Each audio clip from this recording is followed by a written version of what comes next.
Happy New Year, guys. It is 2026, brand new day, brand new year, and it's such a privilege to hang out with you today.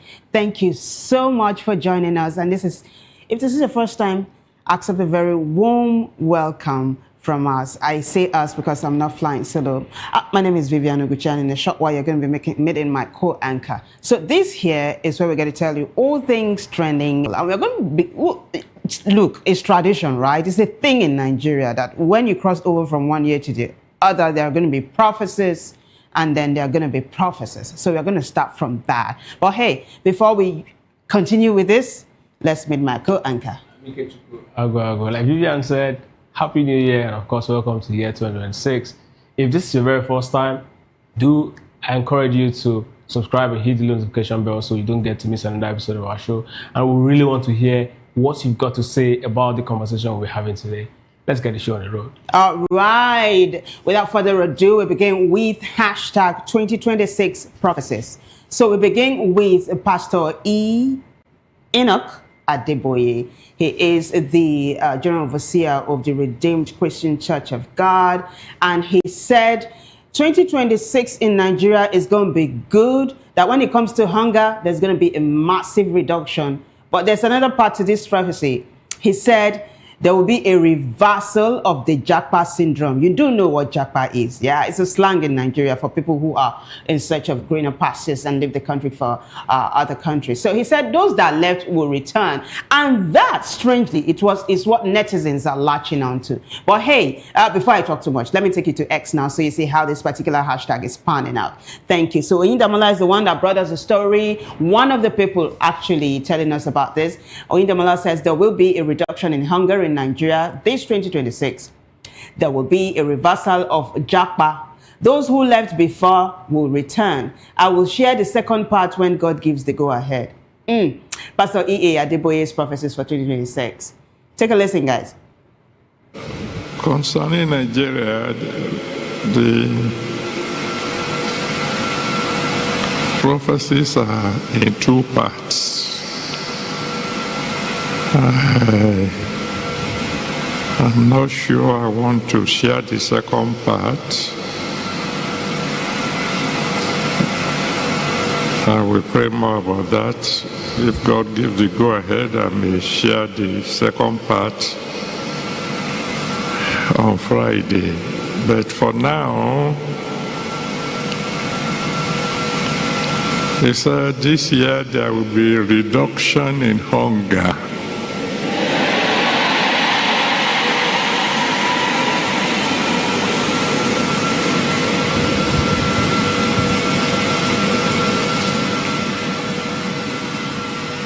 It says small and medium enterprises will begin to blossom.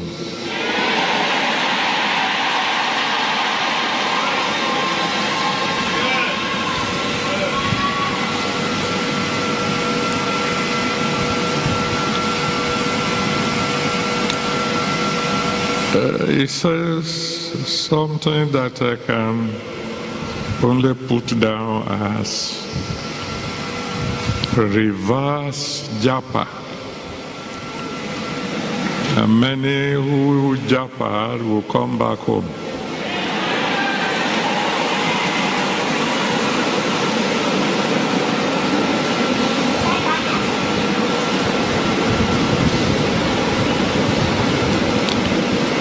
Like I said, that's one part of concerning Nigeria. The second part,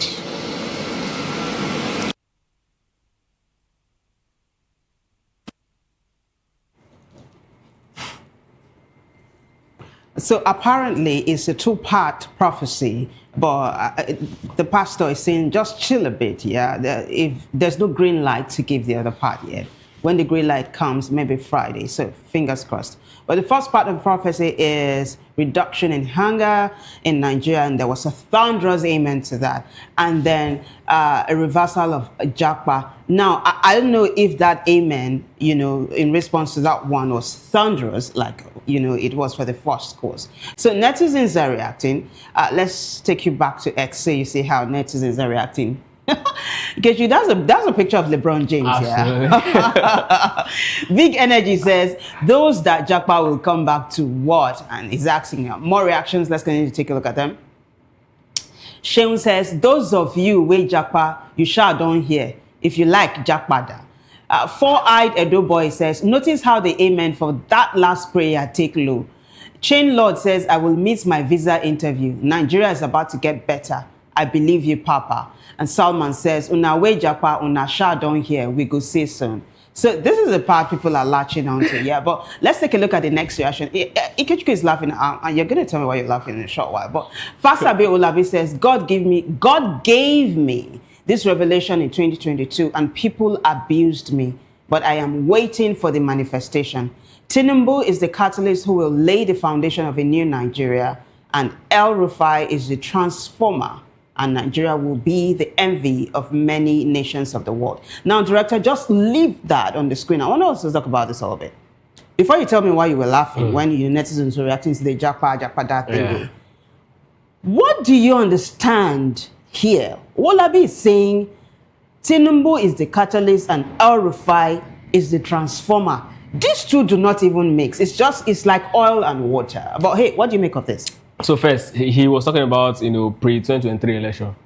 Yeah. Yeah. So which means at that time they were very close. So what he's saying now is not futuristic. No. He's redirecting us back to a prophecy that he gave. Yeah. That people did not believe. Yes. How does that he gave? Yes. That people did not believe. Yes. That he said it that people. So he was like saying now that Tinubu is at the end, that he's definitely going to lay the foundation for El-Rufai presidency when he goes back to the north. That's his own, what he saw. That's what he's talking about. Okay. Yeah. So did his prophecy of El-Rufai being a transformer pan out? Is that futuristic or? That one is futuristic. After the Tinubu's foundation has been laid, of course. Maybe that's what's happening right now. Wow. Well, El-Rufai is the one that is holding feet of his hand. But hey, why were you laughing when we were talking about the Japa thingy? To be honest, sincerely, right? I was seeing Adeboye talking. I mean, I was listening to, I was saying, I was listening to Adeboye's voice. I was seeing Adeboye, but I was listening to a politician talk. I think that's what it sounds like. This is what the politician would say in a political rally, right? I'll reduce hunger this year. People will come back to this country. People will return in drove, and there will be massive reduction of, hunger. The SME and MME will definitely thrive. And these are the, life wire of every economy. That's exactly a classical, political comment from a politician in a rally. And that's why I was laughing. Let me refer you to the Bible where the Israelites were facing famine once upon a time. It is in one of the books of the Kings, either first or second, and the prophet had prophesied that there was going to be abundance the next day. And one of the attendants to the king says, if God likes, let him open the windows and the doors. The famine is not going to end. You know what the prophet told him? That you will hear the sound, but you will not eat the food. You won't see it. The man died the day before the abundance. But I just referred. I'm not answering you. I just gave you that story. So say anything is happening. But guys, there's a continuation. Anything can happen is what I was going to say. There's a continuation to this hashtag, right? Because that is, I was going to say prophet. The next one is going to be from a prophet, but that was Pastor Adeboye's prophecy. So Chooks is going to put up a post that's going to lead us to Prophet Odumeje's prophecy for 2026. So let's continue with this hashtag now. So Chooks says, 2026 is a year of Dabush Kabash. Pastor Odumeje declares as he sets to release many powers. Take a listen, guys.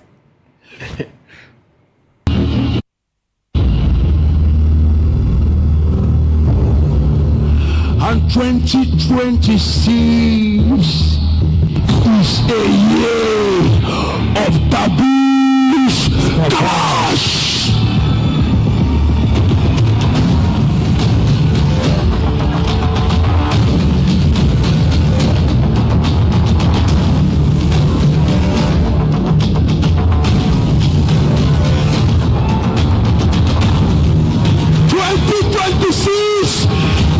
a year of taboos. Kabosh.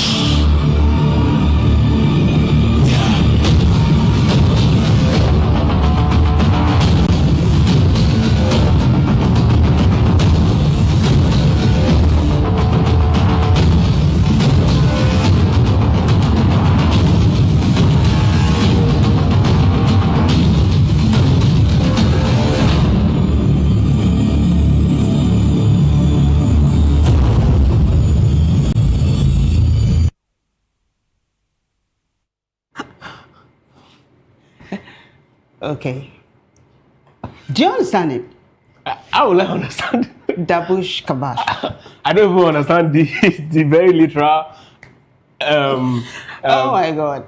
What's this common tongue people use? I don't even understand that one. This is Deep.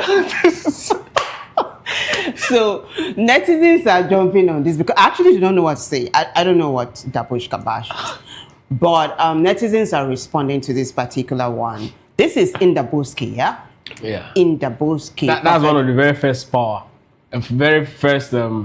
power that he actually released. No, this is the year of Dabush Kabash. More like Ndaboski Pahose is the first one. Oh. They released a couple of them, but Ndaboski is very much. It kind of stuck. Yes, stuck. Yeah. And then this one, maybe this one will take over. Netizens are reacting. Let's take a look at their responses to Prophet Odumeje's prophecy. So that's the one Chooks gave us that led to the video. Let's take a look at the next one. Thank you. Melvin says, I beg, let him send the Dabush Kabash to Asu Rock for us. Trade like Donna says, he even adds soundtrack. Flavor, you do this one. You understand? You understand why he's calling Flavor's name, right? Like the Prophet was on stage with Prophet Flavor. That was last week. We showed that video here. Flavor exposed him to music. Yeah. You know. I think he likes music. Very well. Very well.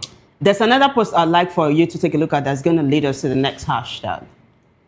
Let's take a look at the next post. Yeah. So Game Changer just put up a picture of Prophet Noah, the Ghanaian Noah, in chains and said they're supposed to arrest this one.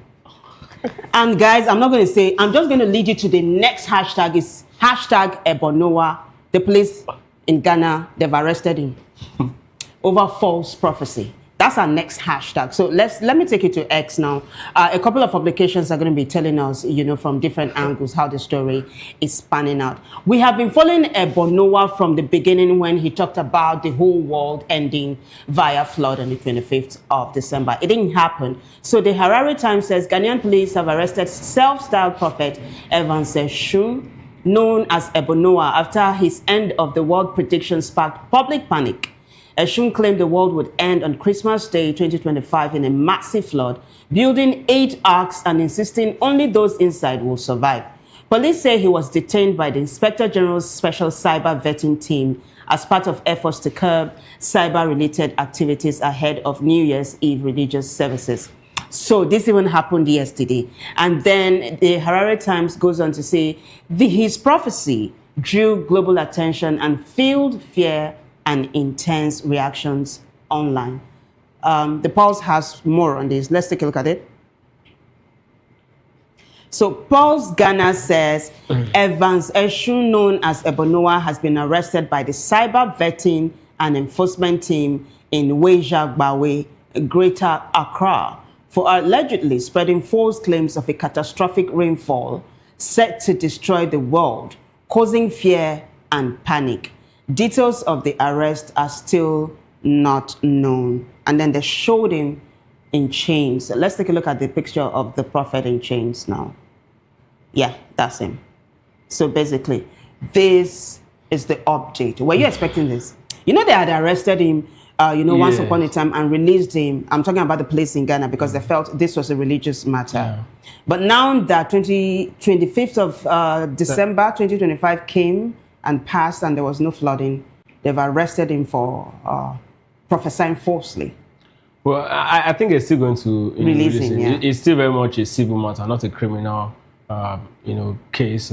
But you don't know what the Constitution of Ghana says, yeah? Right? Well, from the way it, I mean, prophesying falsely is a civil offense. I don't think it's going to amount to criminal offense. But whatever the case is, for me, I think he buying that $98,000, the Mercedes was actually what caught the attention of this our law enforcement, because definitely he needs to start explaining how he actually got the money. If it has a direct link with the prophecy, then that's becomes a very big issue. But I still believe it's still very much within a civil matter that can actually be disputed. But it's unfortunate this thing is happening. Yeah. Right. All right, we wrap it up. And we move on to the next hashtag, away from 2026 prophecies, away from the Ghanaian prophet and all of that. We bring it back to Nigeria here, and we're talking politics. So the next hashtag is hashtag Governor Bala Mohammed. Governor Bala Mohammed is the governor of Bauchi State. And yesterday he put up a video coming down hard on President Tinubu's government. He said that he woke up to news of his Commissioner of Finance being arraigned over a matter of alleged terrorism financing. He also came down hard on the tax laws of this administration that has taken effect as from today. This is one story that has been raising a lot of dust. So why don't we take a look at the post that's going to introduce us to the video of Governor Bala Mohammed of Bauchi State, picking bones with President Tinubu's administration. Let's do it.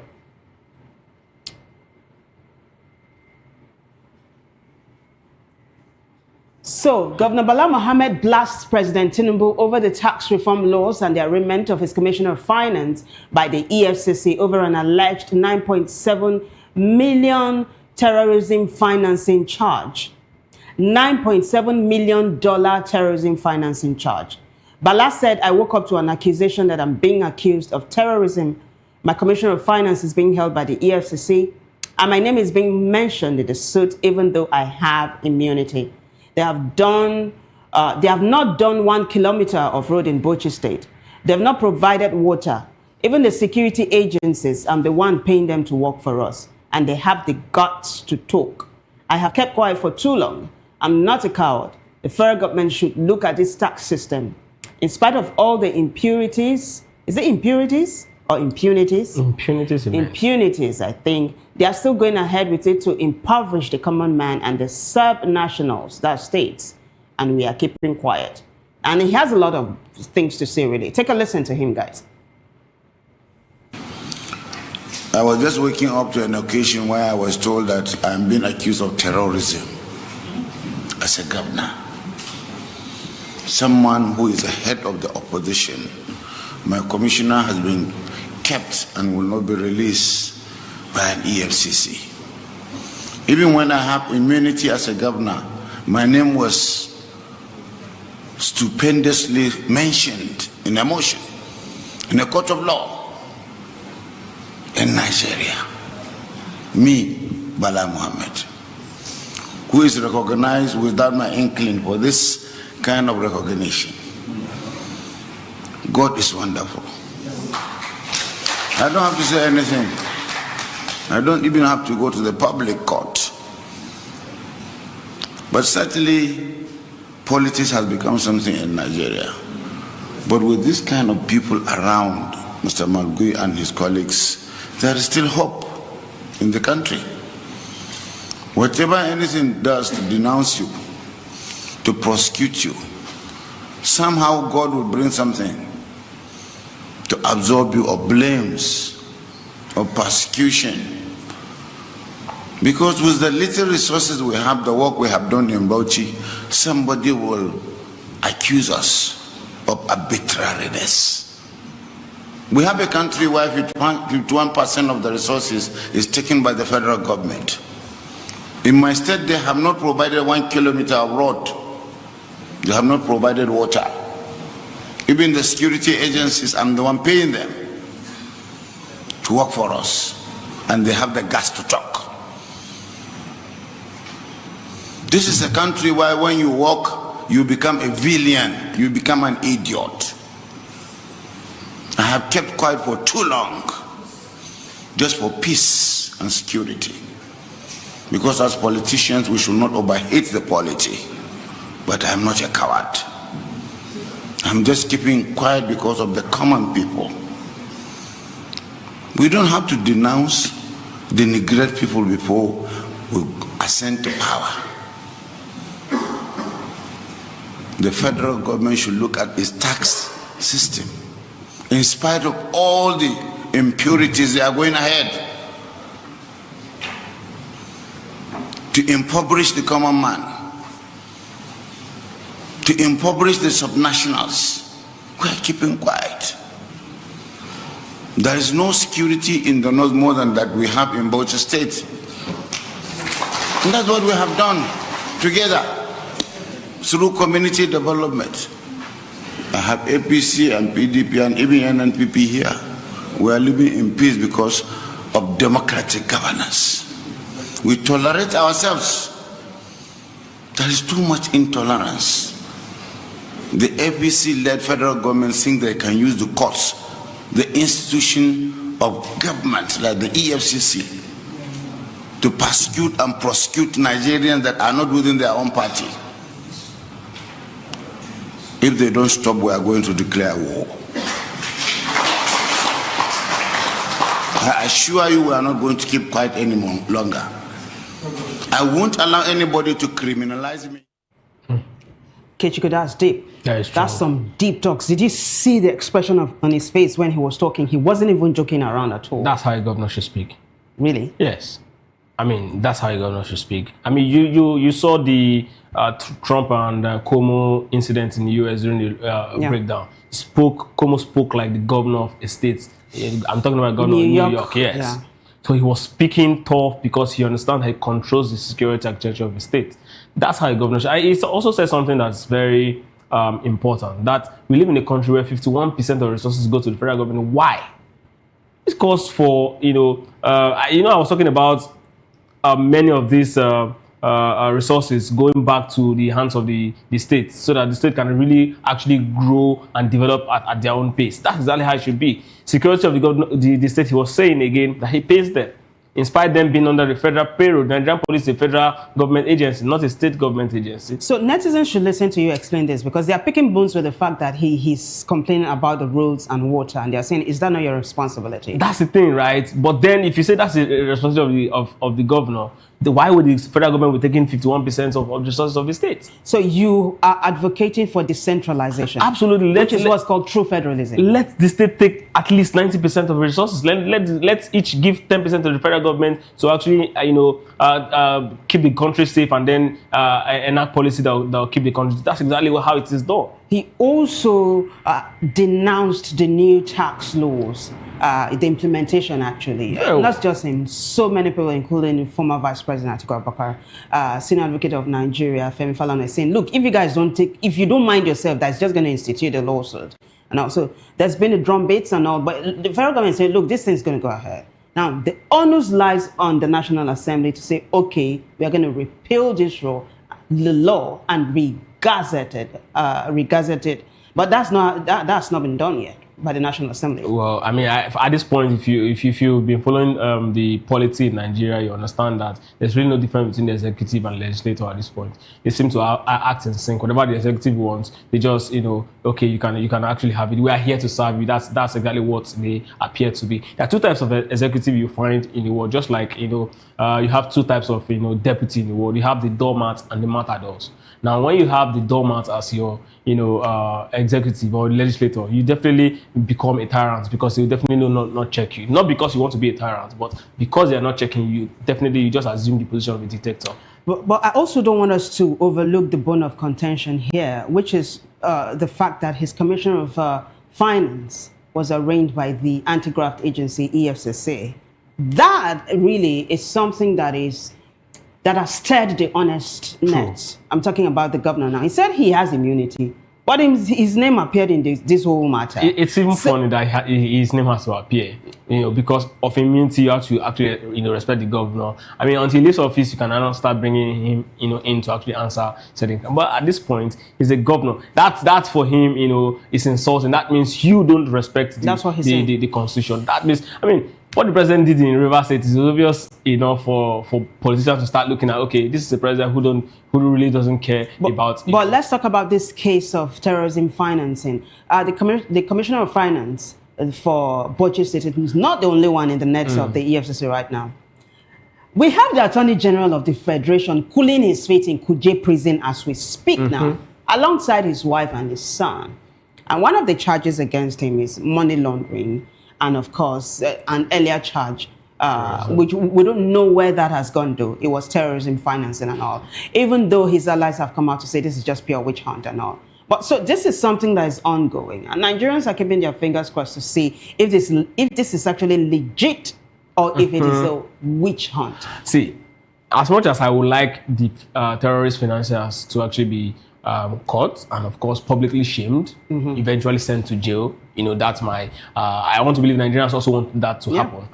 But if you are just going to arrest them because you want them to actually play certain role for you to actually win an election, then of course this is actually not good for the country. And that's exactly why a lot of persons are actually raising this particular noise, because over the years we've seen this sort of case come out, and then over time it's just I know, and Nigerians know, that there are people financing these terrorists. You can't be living in the bush and then have all of the millions to buy weapons. There are certain persons outside the bush that's definitely giving you, that, order and of course money to actually do what you're doing. Well, he also said a number of things that I want us to quickly touch on before we go back to X to see what netizens are saying. He said he wasn't a coward and that he's got guts and that he's not going to keep quiet anymore because he's been keeping quiet all in the name of peace, and that he wanted to secure his people. He also said something, right? He made a very serious allegation that if you're not in the ruling APC, you become an opposition who is at the risk of being stifled, your voice being stifled, is what he's saying. Unfortunately, you will not argue against him, because Adam Osmole once said something relating to this. Come to the APC and your sins are forgiven. I mean, if you look at the whole, situation and things that's happening, and people who have actually been facing this sort of, incidents at this point are people who are not in the APC camp. Unfortunately, that's exactly what the reaction is. Well, the presidency actually has come out to denounce these claims. But you see, with the way things are happening, it looks like some people are fearing most of the governors are actually defecting from other parties to the APC. And some allegations have come up that it's because they're scared of their hides. They're scared for their hide. They want to cool their feet in the, custody of the anti-graft agencies. Now, one of the stories that broke today is that of Plateau State Governor resigning from the PDP. So where's he going to? We are waiting to see where he's going to go to. I don't know if you want to hazard a guess, but hey, think before you say, right? Because some people had thought Governor Adeleke, who had resigned from the PDP, was going to go to either the ADC or maybe the APC, but he said no. He defied all odds and went to the Accord Party. Viv, one thing you need to understand in this particular period, no matter where governors will be pitching their tents before the election, no matter where, it's going to come down to two main group when it comes to the presidential election. Two main groups. If you're in the Accord, if you're in the SDP, if you are in whatever political party, you are definitely going to pitch in your tent with. If the ADC becomes a major opposition, you see governors within any of these smaller political parties, pitching their tent with those political parties. So it doesn't matter where Governor Bala Mohammed is going at this point. Governor Bala Mohammed is one of the governors that is not living anywhere. He's still in his party. I'm talking about the Plateau governor, rather. Yeah, I'm talking about the Plateau State governor. I said, no matter where the Plateau State governor is going to now, the most important thing is when it comes to 2027, it's definitely going to be tilting towards one particular political party, either the major opposition or the ruling party. When it comes to the presidential election. That's exactly what they want. Well, let's keep our fingers crossed to see how that one pans out. So we go back to X now, so we see how netizens are reacting to hashtag Governor Bala Mohammed. Like I said earlier on, Governor Bala Mohammed is the governor of Bauchi State, I beg your pardon. Sizzle says, I salute his courage. More reactions?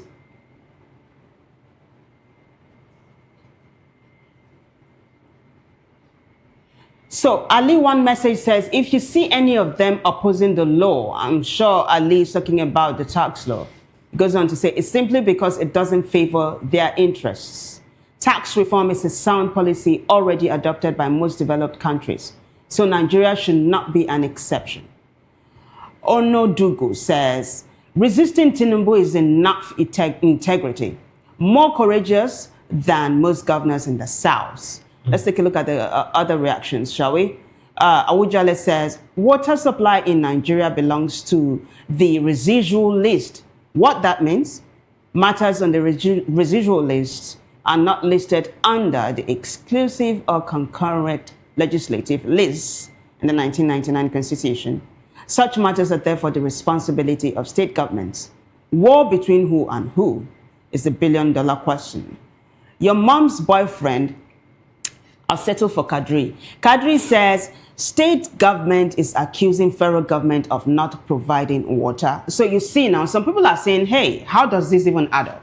But like you said earlier on, true federalism is what's going to end all of this. Can we quickly wrap this hashtag up now as we move on to the next one, which is actually related to this one we just wrapped up. The next one is hashtag Wike versus Gov. Bala Mohammed, that's the governor of Bauchi State. So Governor Bala Mohammed is saying that Wike is responsible for all of his troubles.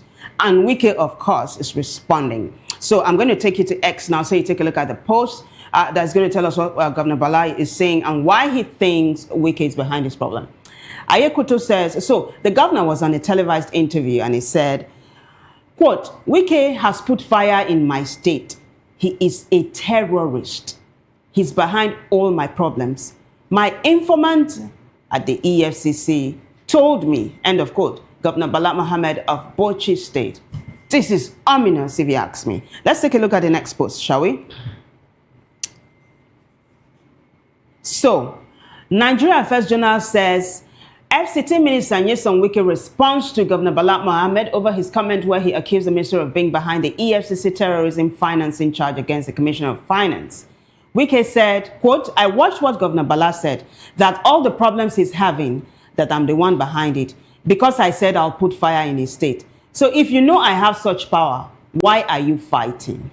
And then he goes on to say, Bala came to my state to impose party leaders. I told him to be careful or else he will see crisis. Today, he doesn't have a party to bring his successor, and this is what I want them. If you know you don't have the strength to fight, why not go and rest? And let's go to what Larry Olayinka said regarding this matter and the video he put up. Larry Olayinka, by the way, is the FCT Minister Nyesom Wike's spokesperson. So he said, face your problems, face them with your superpowers. Wike slams Bala Mohammed. And he put up this video. Take a listen. But all the problems is having, I'm the one that God has said I'll put fire in your life. So if you don't have such power, why are you fighting?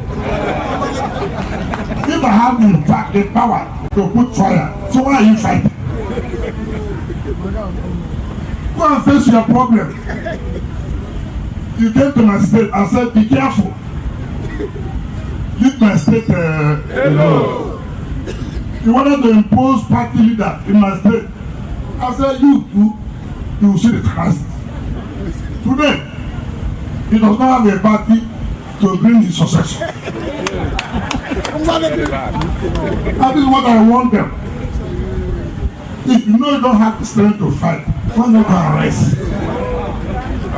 Now, EFCC is facing them. He says to me, what's my business? What's my business? If you have state the script, go there and clear yourself. What's my business? So, just to tell Nigerians that look, tell them to leave me alone. Go and face your problem. I'm only fighting with you as party leadership. I'm not interested in what you spend. I'm selling land. You were Minister of FCT 2010 to 2015. Why not tell people what you did in FCT? The whole land you sold it. Land grabbers. Do the roads. You awarded contract, you collect upfront. And now I'm the one completing all the projects. Nigerians are singing our names every day. That's why you're leaving. And we have done well. I will continue to do well. Thank you. Anybody that has stroke is wicked. I don't know. It looks like this fight between these two men is more than what meets the eye. There's a matter of land in between. But hey, the FCT minister, who happens to be former governor of Rivers State, is in one battle or the other, right? Not too long ago, it was himself and his erstwhile godson.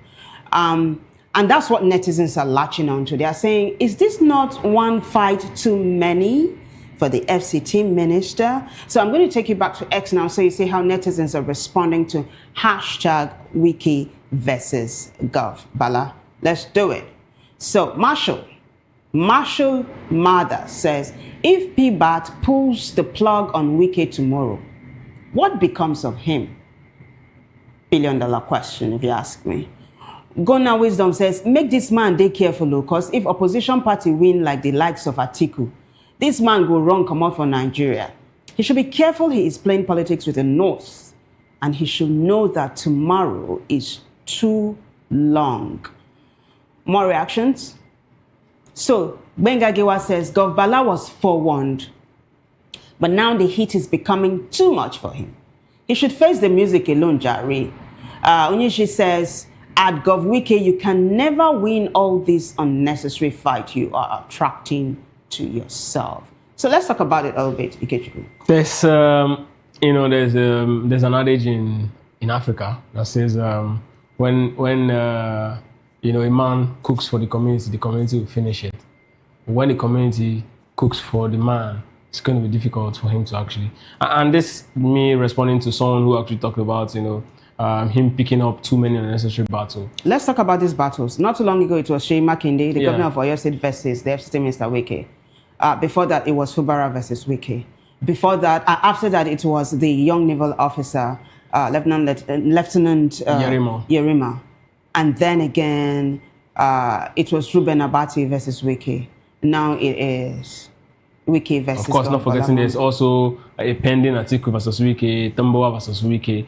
So it's funny how people just I don't know. So I don't think Wike is acting like a core politician, because a real politician will not burn all of the bridges that you've built over the years before you met the APC. Because at this point, yes, you're very much close to the president, you're very much close to the APC team now, and that may seem like, okay, all of these other guys are not as relevant as I am today. But these guys, with you before actually made you the person you are now, that your value was seen as something that the APC can actually use in 2023 election. That's exactly why you got close to the president. Now, if you cut all of these guys off, power is transcend. At some point, definitely the president, Tinubu, whether be it 2027, be it 2031, he's definitely going to leave office. When he leaves office and someone from the other camp, finally or manage to get into the office, what will you do? How are you going to start mending all of this? Because every other person on this side might not even be a person of interest from people on that particular side. They will definitely just come for you, and you might just be the fall guy.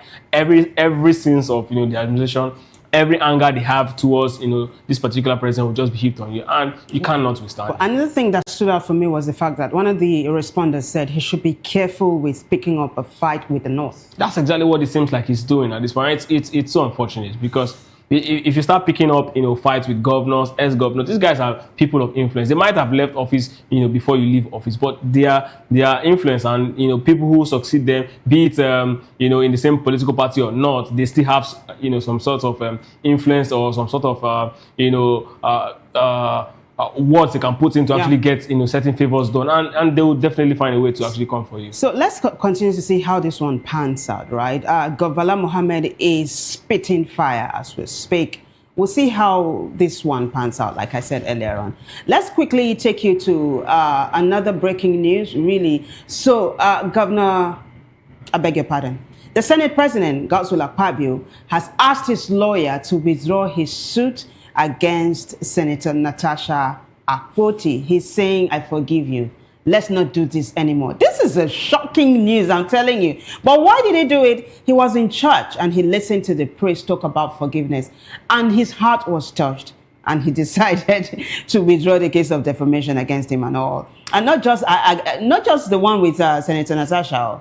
some other ones as well. This is a big deal. I have a video to support this claim, but I'll take it to XA. Take a look at the post first. Imran Mohammed says, breaking. The Senate President, Senator Godswill Akpabio, has directed his lawyers to withdraw suits against Senator Natasha and all other suits. He said, quote, I had almost 9 cases in court against some individuals who defamed me, who lied against me, who slandered my name. But I listened to the priest and suddenly realized he was talking to me. So I hereby directed my solicitor to withdraw all lawsuits against them. End of quote. Take a listen. And because of what you said here,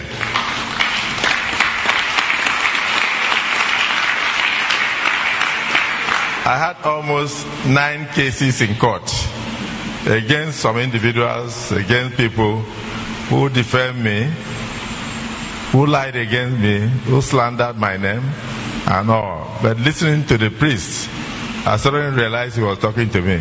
So I hereby direct my solicitors to withdraw all lawsuits against them.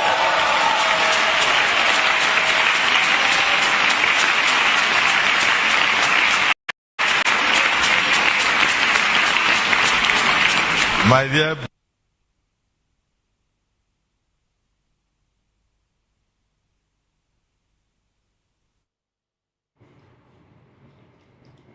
Look, I don't know what you're thinking, but I think this is magnanimous. It's awesome. I mean, that's why you go to church, right? It's to hear stuff and you repent, you change your mind. That's what it's called.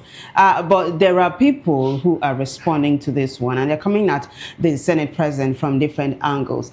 So let me take you back to X now, so you see how netizens are responding to this particular one, shall we? Yeah. So Joseph Ibe says, James 1:22. But be doers of the word and not hearers only. It's good to see Akpabio finally act on what he claims to hear. Nigerians should take note. Apparently, the most effective channel for accountability now is through the priest, since that seems to be the only voice he listens to. Honorable Nuhu Sada says, it's commendable to embrace reconciliation. Let this be a lesson that dialogue and humility achieve more than prolonged litigation. Tochuku of Divine Mercy says, you know most of these cases were academic. It's good for the defendants that you have decided to save them the stress of getting to serve their legal representatives. Let's talk about this a little bit, Ikechukwu. I'm sure Senator Natasha Akpoti-Uduaghan will have her eyes bulging, almost bulging out of her sockets right now when she hears this. This is big deal, right?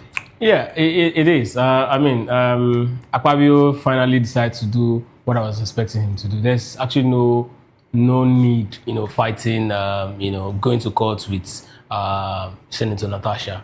But then, I mean, for him to actually decide to, forgive without, the whoever it is that has offended him, come to any sort of apology. I think that's also very, very big. I just hope that the same spirit that made him withdraw the lawsuit will definitely make him put 1 or 2 words to the president to actually also listen to the yearnings of the citizens of this country about the new tax law, how people have been complaining. Maybe that same spirit will definitely help him be able to actually influence the president and say, hey, Mr. President, let's do something about this, at least for the people. But, and it's important to note that there are 9 cases. He mentioned about 9 cases. All of them. It's not just against Senator Natasha Akpoti-Uduaghan now.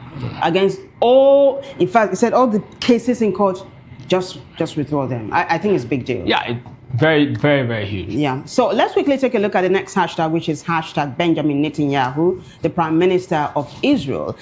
He's talking about Nigeria again, alongside other countries where Christians are being persecuted. And he's saying, you guys, stop it, or else we are coming for you. And that seems to be making the rounds right now. So we have that story online. Let me take you to the post that's going to lead us to the video as we quickly take a look at this. Hashtag Benjamin Netanyahu. Let's do it.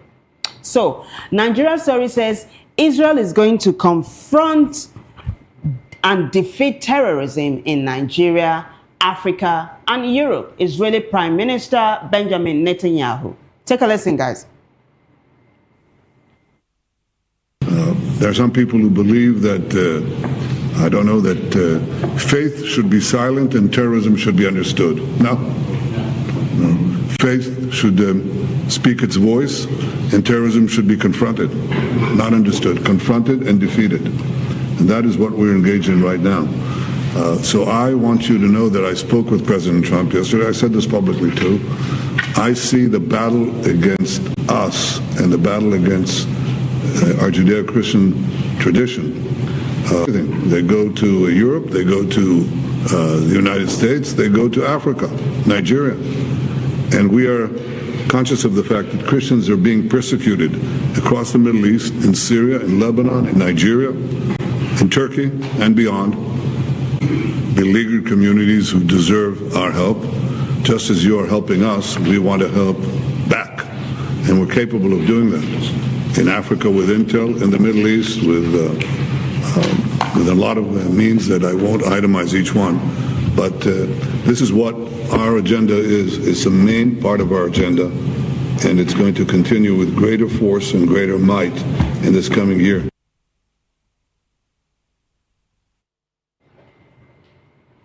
I mean, he just said it in black and white. They are setting their agenda for this year, and he said it's going to be with greater force and greater might. Ikechukwu, 30 seconds and we wrap this up. That's an ominous statement, really. Very well. They have huge influence in American government and policies. There's a group called the American Israeli Public Affairs Committee. They influence even American elections. And they are very much also a pressure group in America. So when Israel is speaking, America is speaking, and that's exactly what it means. Hell is coming for terrorists. Boy, on that note, we'll wrap it up. I got to say major thanks to everyone who contributed to making the show a success. But the bigger thanks goes to you guys for watching. Happy New Year again. Welcome to 2026. It's going to be the best year for us all, I believe it. Until I see you again, if you liked it, why don't you keep a date with Ikechukwu and I for another edition of Hashtags. Until then, I am Vivian Oguche. Bye for now.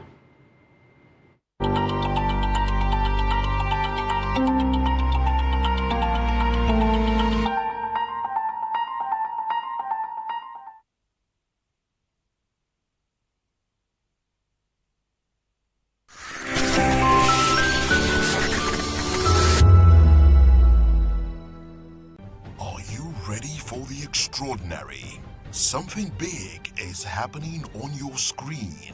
Introducing VOP TV. Now streaming on SLTV channel 264. From breaking news to captivating conversations, news analysis, giving you all sides to the story. We break in